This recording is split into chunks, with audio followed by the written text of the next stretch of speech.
Irinjalakuda cathedral ഇടവകയിൽ cathedral professional CLCയുടെ ആഭിമുഖ്യത്തിൽ senior junior CLCയുടെ സഹകരണത്തോടെ പരിശുദ്ധ കന്യകാമറിയത്തിന്റെ ജനന തിരുനാൾ ആഘോഷിച്ചു.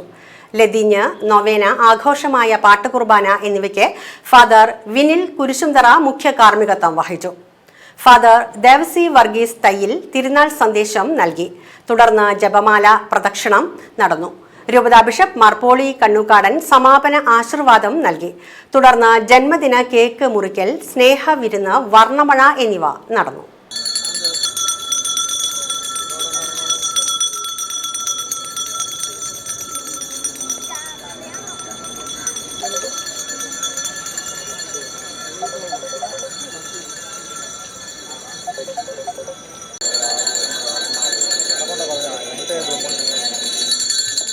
നമ്മുടെ പ്രദക്ഷിണം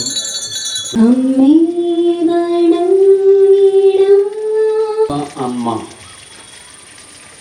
നമ്മോടൊപ്പമായിരുന്നു കൊണ്ട് നമ്മെ ഈശോയിലേക്ക് ക്ഷണിക്കുകയാണ്. നമ്മുടെ വ്യസനങ്ങളിലും വേദനകളിലും നമ്മുടെ ജീവിതത്തിൻ്റെ വിജയങ്ങളിലും പരാജയങ്ങളിലും ദുഃഖങ്ങളിലുമൊക്കെ പരിശുദ്ധ അമ്മ നമ്മോടൊപ്പമുണ്ട്. അമ്മയുടെ മാധ്യസ്ഥം നമുക്ക് അപേക്ഷിക്കാം. വിവിധങ്ങളായിട്ടുള്ള നിയോഗങ്ങളായിട്ട് നാം ഈ പരിശുദ്ധ അമ്മയുടെ ജന്മത്തിരുന്നാൾ ആചരിക്കുകയാണ്. നമുക്ക് പ്രാർത്ഥിക്കാം. നന്മ നിറഞ്ഞ മറിയമേ സ്വസ്തി.